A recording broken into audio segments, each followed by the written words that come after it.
Di zaman sekarang ini nih sekarang nih, rezim yang sekarang nih, korupsi sama meja-meja yang dibawa lari. Sampai triliunan. Gila saudara, triliunan. Bukan miliar, triliun. Ini ada apa ini negeri saudara?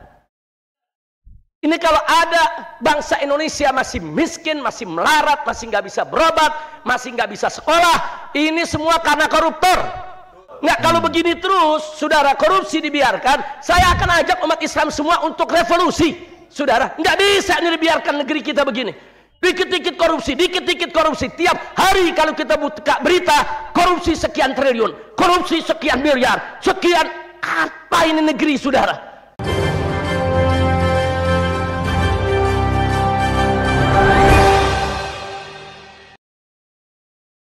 Assalamualaikum warahmatullahi wabarakatuh. Kembali lagi di suara Anda. Jadi Habib Rizik Syihab dalam ceramahnya menyinggung tentang korupsi di Indonesia selama rezim Jokowi ini benar-benar sangat parah, sangat miris sekali. Apalagi dengan kasus yang sekarang lagi viral, yaitu korupsi menara BTS 4G di Kominfo mencapai kerugian negara sampai 8 triliun rupiah. Dan sekarang juga terbongkar mereka-mereka yang menerima aliran dana, mulai dari Komisi 1, BPK, sampai salah satu menteri dari Kabinet Jokowi yang disebutkan oleh saksi Irwan Hermawan ketika Majelis Hakim Fahzal Henry mencecar pengeluaran dana yang coba dilakukan untuk menutupi kasus dugaan korupsi yang saat itu masih dalam proses penyidikan di Kejaksaan Agung RI.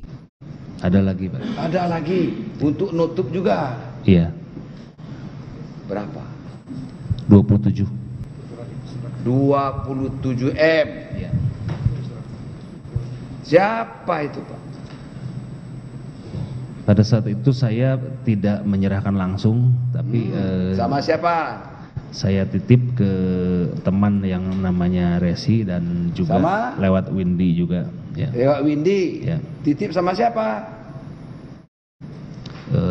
Yang terakhir namanya Dito. Dito. Ya. Dito apa? Pada saat itu saya taunya namanya Dito saja. Dito apa, Pak? Dito itu macam-macam. Belakangan saya ketahui namanya Dito Aryo Tejo. Dito Aryo Tejo. Siapa itu? Dan Habib Rizik Syihab juga menyinggung kepada koruptor-koruptor ini jika nanti majelis hakim menetapkan hukuman buat mereka adalah yang cocok hukuman mati. Habib Rizik Syihab juga menyinggung bahwa dampak dari korupsi ini bukan hanya saja merugikan negara, tapi dampak besar sekali kepada 270 juta rakyat Indonesia yang seharusnya masyarakat sejahtera, tapi uang negara dimakan oleh para koruptor-koruptor tersebut. Jika negara ini tidak bisa menangani korupsi, patutlah kita sebagai rakyat Indonesia melakukan revolusi korupsi. Dan Habib Rizik juga menyinggung jika Pilpres nanti 2024, carilah sosok presiden yang benar-benar bisa memberantaskan korupsi. Baik, untuk lebih jelas langsung aja kita simak ceramah Habib Rizik Syihab tentang korupsi. Indonesia ini negara kaya, tapi kenapa masih banyak orang miskin, masih banyak orang kelaparan, masih banyak orang yang nggak mampu berobat, masih banyak orang yang nggak mampu sekolah, masih banyak orang-orang yang nganggur nggak dapat kerja? Jawabnya karena koruptor. Makanya kita jangan berdamai dengan koruptor, saudara. Lawan koruptor ini, lawan. Nggak boleh koruptor ini diberikan ruang untuk bergerak, diberikan ruang, saudara, untuk melakukan segala kegiatannya dengan bebas. Nggak boleh. Yang namanya koruptor harus menjadi common enemy, harus menjadi musuh bersama. Makanya saudara, sekitar 20 tahun yang lalu FPI pernah datang ke DPR mengusulkan supaya koruptor itu dihukum mati saja. Terus ada masyarakat yang nanya, Habib, mencuri kan hukumnya potong tangan, kok koruptor dipotong kepala? Nah, jadi maksudnya apa enggak kelebihan? Saya bilang, kalau pencuri yang dipotong tangan, dia nyolongnya pakai tangan. Tangannya dipotong. Orang nyolong kambing pakai apa dia nyolong? Orang nyolong HP pakai apa dia nyolong? Makanya yang dipotong tangan. Tapi kalau korupsi miliaran sampai triliunan, itu korupsinya pakai apa? Oh, bukan pakai tangan. Enggak, tangannya enggak kerja. Pakai apa? Otaknya di mana? Makanya potong kepalanya. Setuju? Lu main setuju aja loh. Masya Allah, saya heran kalau giliran ditanya di kampung-kampung banyak yang setuju, banyak yang miskin kali ya. Giliran ditanya ke DPR pada nggak setuju. Iya, banyak maling kali ya. Emang kalau kita nawarin hukum potong tangan kepada maling, sampai budak dia nggak setuju. Tapi kalau nawarin potong tangan kepada yang bukan maling, insya Allah pada setuju. Kira-kira jelas gak?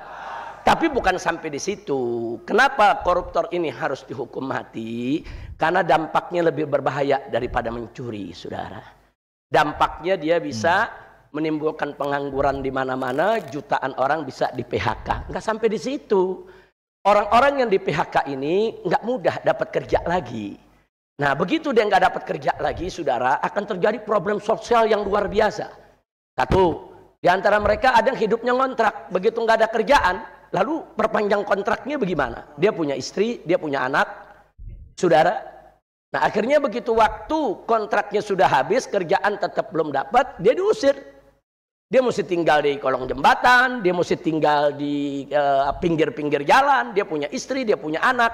Akhirnya apa yang terjadi? Dia nekat, dia mencuri. Dia nekat, dia nodong orang. Dia nekat, dia bisa jadi begal. Dia nekat, dia bisa ngerampok orang. Untuk apa? Untuk menyelamatkan dirinya, istrinya, dan anaknya.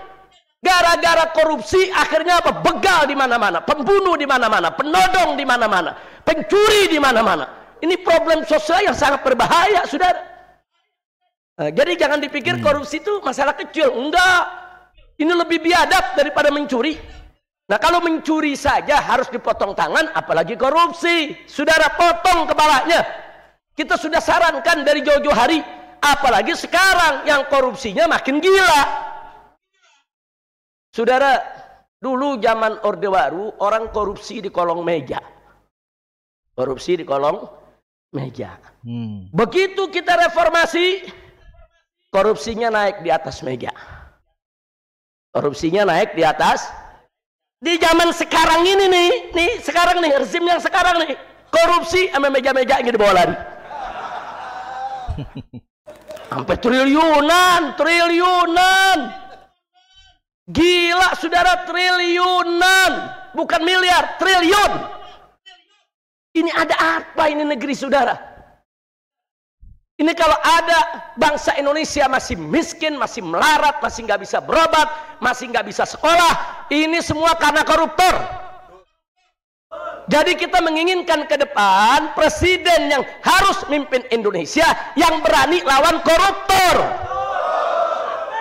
Kalau nggak berani lawan koruptor, minggir aja dah. Minggir. Kita nggak butuh presiden-presiden ke depan yang melindungi koruptor. Betul? Siap lawan koruptor? Siap basmi korupsi?